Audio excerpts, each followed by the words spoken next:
This is the Spinal Deformity Correction System project overview.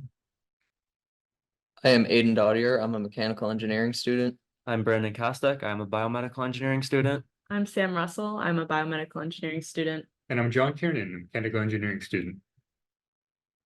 A spinal deformity correction system is used during surgical operations when a surgeon must manipulate the spine to a specific orientation in order to fix abnormal curvature. Current existing products do not meet all surgical needs, so our team has designed a device that allows a surgeon to manipulate and lock an abnormal spine back into a correct orientation. After preliminary meetings with our client, our team developed a list of customer and engineering requirements. The goals of these requirements is to provide a list of criteria that the final device should meet.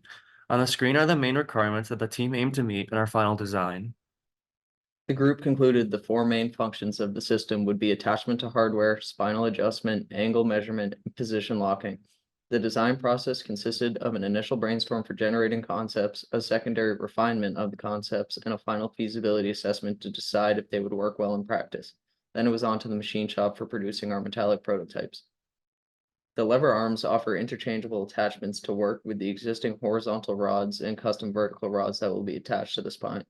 The C-clamp attachment uses the horizontal rods and the circular opening attachment uses the custom rods. The connecting bar is shown in the bottom left to act as the position locking mechanism. One problem our team encountered was the design of our connection bar. Late into our build and test preparation phase, our team had a complete prototype of the connection bar apparatus and were unsatisfied with its capabilities. We quickly pivoted to an alternative design.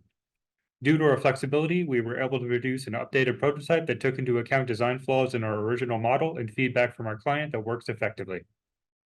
The end goal for this project is to deliver a metallic prototype of the system composed of our four main functional systems. The final device can be seen in the image to the right and is comprised of lever arms, a locking bar, a plastic goniometer, and varied spinal rods. Our prototype is made simplistic with a limited number of free-moving parts, therefore allowing for it to be easily manufactured.